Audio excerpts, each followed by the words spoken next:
Hello everyone, this is Shokora Zouheikyoku aka chocomint, and welcome to our Let's Play of Celestia. This is a submission for Otome Jam 2021, and it is about stories, romance stories between the moon choosing her love between the sun, the black hole, and the meteor. I wonder who she shall choose. So, let's start. My soul is in the sky, William Shakespeare. I love lonely nights. The nights where I find myself wondering if giving up everything was worth it. When the silence is suffocating and the world below feels so far away. When the sky feels as though there are no friends glittering in the distance. I love them all because those are the nights that my memories of you are the strongest. Those are the nights I remember what it was like to meet you. We danced into the arms of the mortal, human musicians tired and could play the instruments no more. I will never forget your expression. How you smiled so brightly as the other stars watched, while I gazed so steadily into my eyes, even without words to say. Though I told you wished to be anywhere else but there. Oh, I can quick save, but I cannot save completely. Okay. Smiled so brightly as the other stars watched, wide-eyed. I remember how you smiled so brightly as the other stars watched, wide-eyed, and how you laughed with such innocence. I could hardly look away as you led me across the floor where abandoned. Yes, I still remember the first time all those eons ago, just how it went in the celestial hole. Welcome, esteemed guests. I hope your journey across the stars wasn't too taxing. Let me open the chariot door for you. Please watch your step as you descend.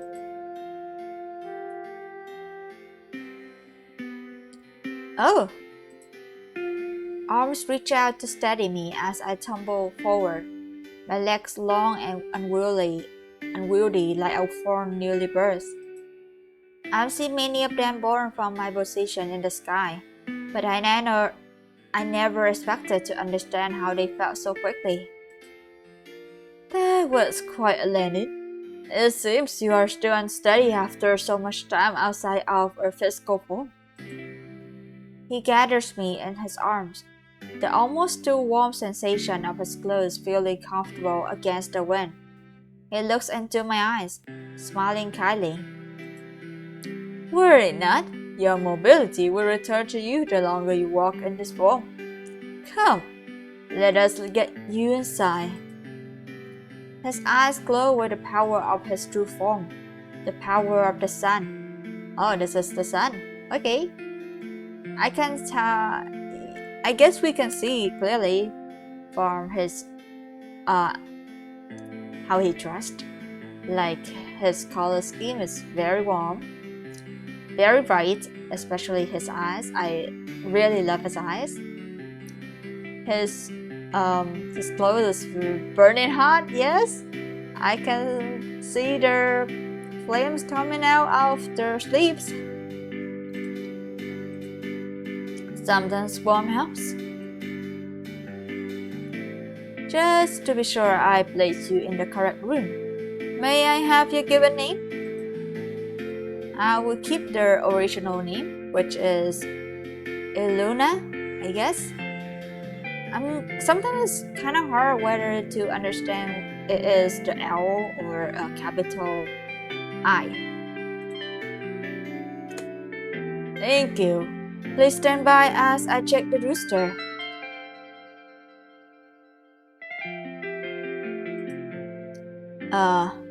My apologies for the wait, but I cannot seem to locate you on the guest list. May I ask for your relative patron as well? My last name is Luna Philip. Okay, good. She has her default last name. Luna Phil. Ah, here you are.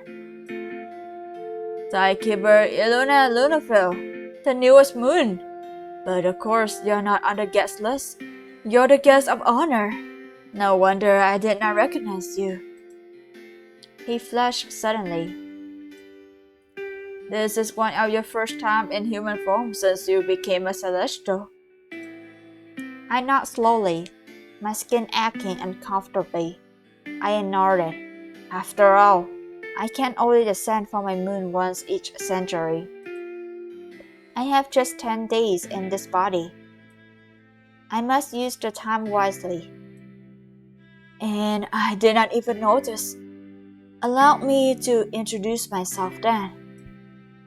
I am Lord Solis, ruler of the sun in the Rariki quadrant. The sun does not notice my worried thoughts, chattering on with the kind of warmth that can only come from a yellow star. I hope everything is to your liking, as I have planned in this gathering to welcome you for a long time. I cannot imagine how pleased I am to finally meet you. Here's your room. I chose silken sheets that ought to pamper your skin well. I can escort you to the ballroom, but before we go, please, if you will, there is a change of clothing inside. Clothing? Yes. For some reason, he avoids my eyes for a moment. It's only then that I realize that he's been carefully keeping his eyes on my face. As celestial bodies, clothing is just recourse. But if the human staff were to catch sight of you, they would be quite aghast at your bare skin. I see. Just, knock at the door when you are ready for your escort. Oh, you mean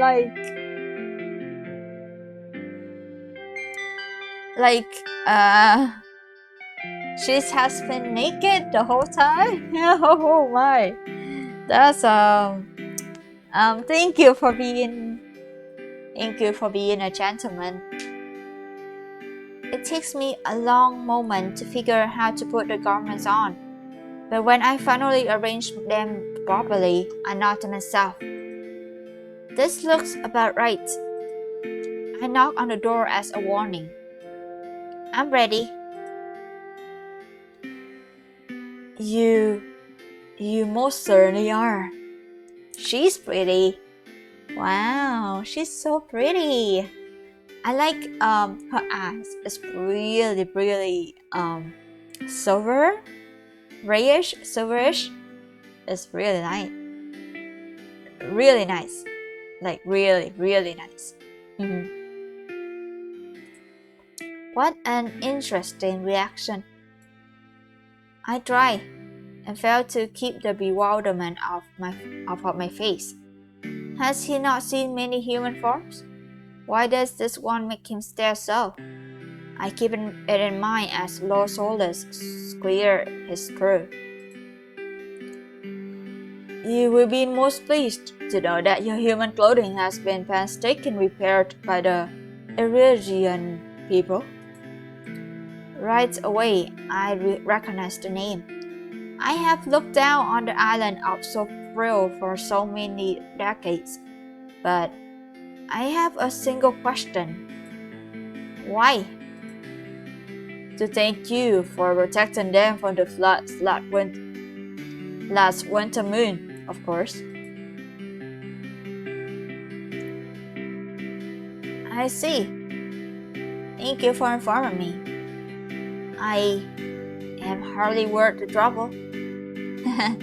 Is that so? I am hardly worth the trouble. I am hardly worth the trouble, maestro. Oh, my lady, I would say that the gift of your glory begs to differ. Even I find you radiant to look upon, and I am. He pauses, a face forming. Used to a very high standard of radiance. I can't help but wonder what made him pause so abruptly, but he resumes speaking as if nothing out of the ordinary has happened, and my gesture as quickly passes me by. Is that so?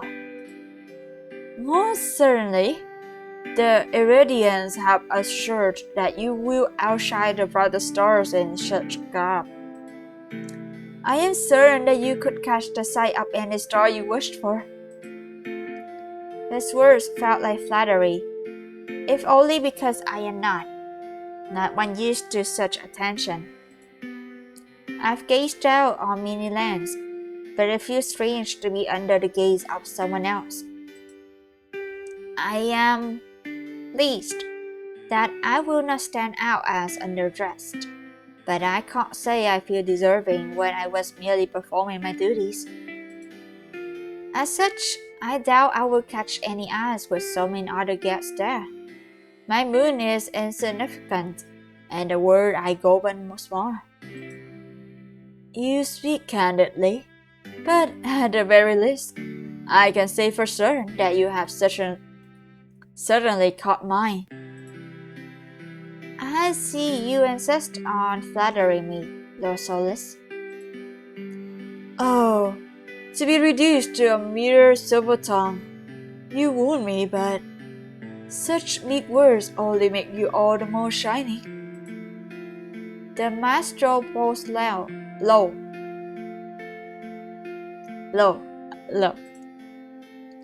Well, may I just say that I am honored to finally meet someone as heroic as yourself, becoming the timekeeper to prevent your world from collapsing. The sacrifice is just... He looks away, delicate emotion in his voice. Beautiful. Absolutely beautiful. Sacrifice. At once, a flash comes to me, my first memory as a celestial. Yes, that's right. I became a celestial to save the ones I loved. I grasp for more, but the almost memory slips away like sand between my fingers. I know you wouldn't remember such things from your life as a mere human, but I must commend you all the same. But enough from me. I cannot monopolize your time so cruelly, especially not when the other guests are most eager to meet you. This evening has barely begun, so they are few so early, I admit. But they will be excited to meet you all the same. I see. Thank you. Yes, of course, Your Grace. Would you like me to introduce you to the other guests? Well, No, I oughtn't even ask. Of course, it would be my duty to introduce you to the others. He offers his hand gallantly. Let me escort you to the ballroom, Timekeeper Luna. I try to stamp down my certainty, unable to quite tell if there is flattery in his glowing eyes. Is it alright for him to abandon his post like this? Lord Solis, I am just a keeper of ties, and I have no desire to pretend otherwise. Yes, of course, Your Grace. I am still learning what it is to control the oceans of my world, so I'm no true lady. No true lady, you say? You become the timekeeper of this world, have you not? I did. And you have descended from the moon and taken a physical form, have you not? You speak truthfully on this matter, yes. He laughs then, his smile as bright as his eyes. Then that settles it. You may claim that you are not a lady, but all the criterion have been met. For all your protests, if you don't mind me saying so, you certainly are today. Now then, we've delayed quite enough. Please, right this way, and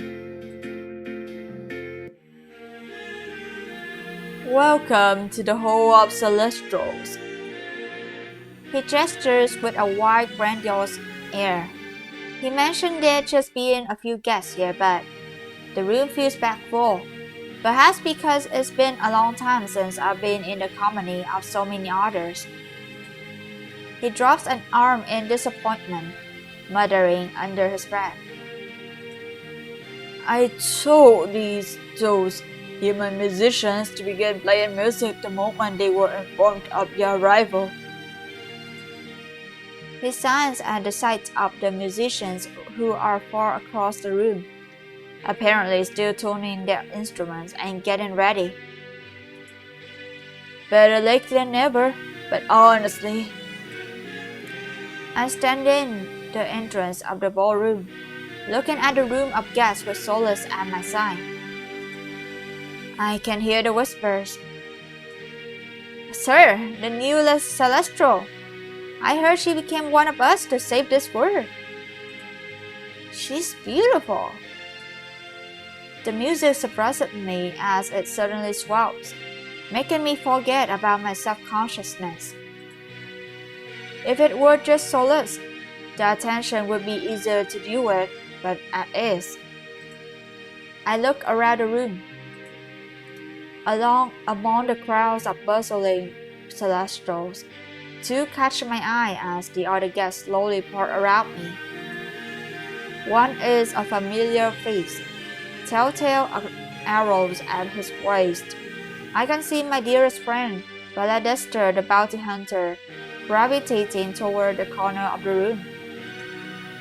He reluctantly hovers near the balcony, looking as worried as I'll assume he would. Hello, sir. Nice. I know that Val hates these sorts of events, but I couldn't allow the day I chose as a star from the sky to be missed by someone so dear. Lord Solis interrupts my task. As I mentioned, there's only a few guests here now. But first, I'd like to introduce you to whomever you like. Lord Solis, over here, it's urgent. Oh, excuse me. I stop him, wrapping his arm. When he turns back toward me, I look into his eyes intently.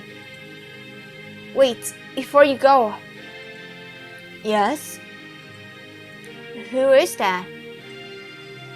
A celestial like the night leans against a wall, a drink in hand, his starry cape covering him like a shield. I can't help but wonder what he is protecting.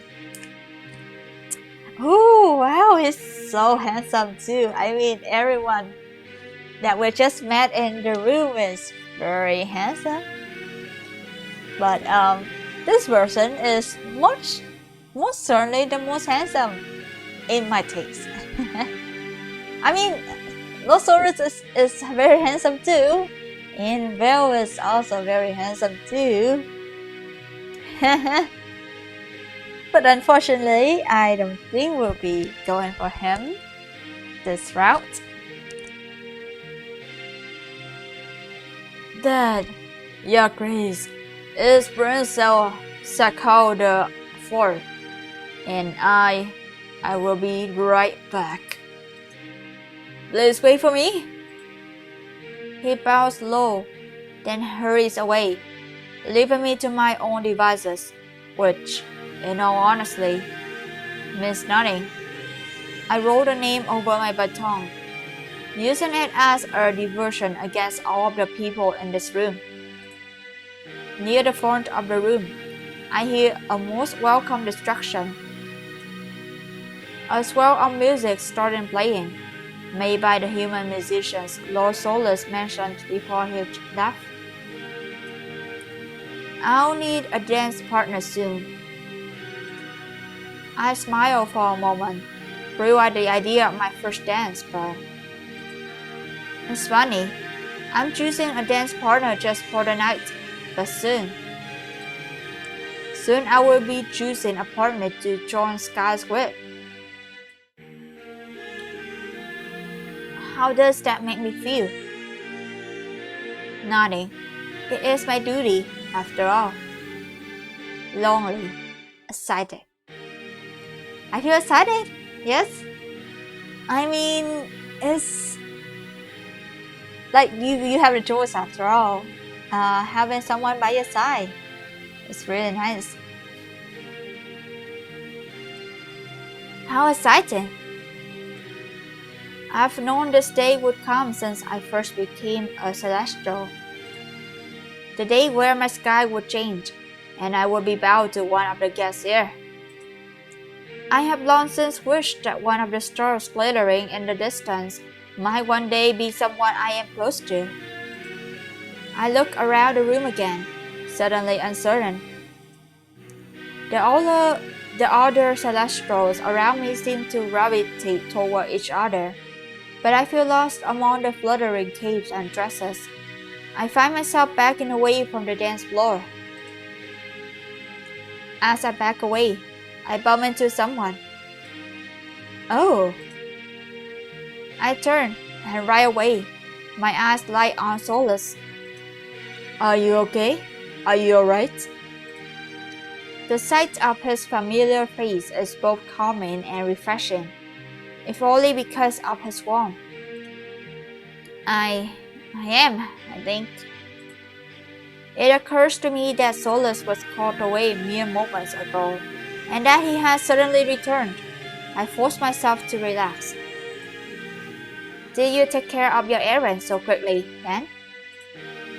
Solis nods, an exasperated look crossing his face for the briefest moment. It was something that honestly could be delegated, and so I did. Humans are sometimes so hopeless. Hopeless? Hopeless. What a strange word to use. I've watched over them for many decades now, and have never thought they were hopeless. You're Chris? The use of the title shakes me free from my thoughts. Yes? May I have this dance? Dance? The word is like magic, and something stirs in my chest, clearing away my doubts. Before I know it, I'll slip my hand into his without a second thought. In the corner of the room, the musicians are playing a striking tune that makes my body feel free. Solis leads me into the first dance of the evening, and it isn't until I look around myself that I realize it's just us on the dance floor. I hiss his name.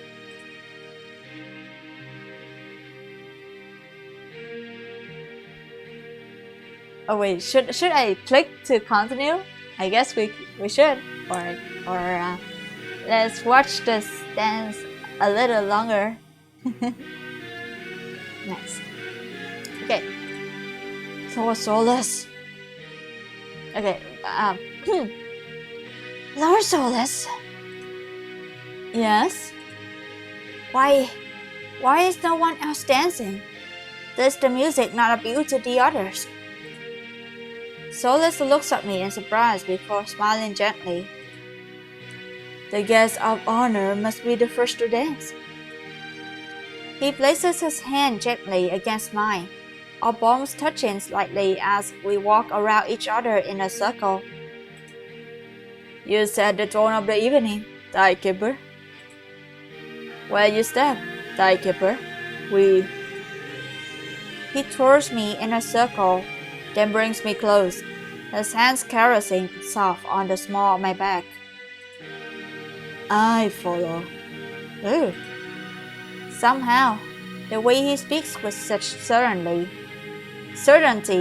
makes my heart flutter in my chest. I scramble for more neutral ground between us. Perhaps we should take a break. His eyes glitter excitedly as he dips me in our dance. When he brings me back up, we are face to face. There is a kind smile on his lips, but he does not answer at first. If you wish. His hand light against my arm. Solis walks with me from the center of the ballroom. So, how did you become a celestial, Lord Solis? He looks surprised that I have taken an interest in him. His eyes watering as though he did not expect further conversation. Do you know? Do you know? I do. In the Rarity system, the people have made murals of my story. In that world, the Celestial is chosen via a trial by fire. I cannot remember the trials, but I remember that when I awoke in this body, my place in the sky was determined by the fact that I earned it. His smile is broad, the curls of his hair swaying as he leads me across the floor to a smaller corner of the wide, gaping room. How strange to know but not remember. Solis shares another private smile with me as we walk, as though I am the only person in the room. I think such things are necessary if we are not to look behind. And as the son of Rarity, I would never wish to be anyone else, not even my best self.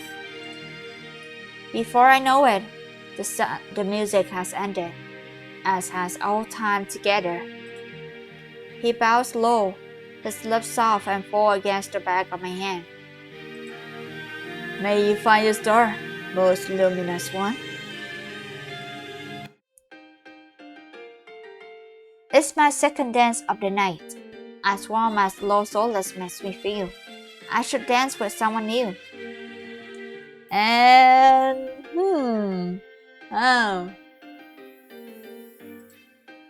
and this is our quick save. I wonder who I should go for next.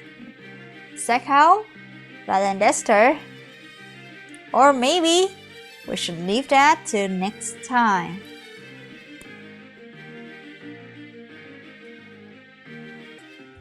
That should be the end of this playthrough for now. We have been able to make our first choice in how we shape ourselves, our personality, and it's hardly the beginning of everything. Shows that we have an affinity with Lord Solis, which is fine. He's very cute. I'll say everyone is cute, but I guess our first journey, our first route will be Lord Solis. I am excited how the two pair together. And so that will continue on the next playthrough. Thank you all for watching, and I'll see you on the next playthrough. Bye bye!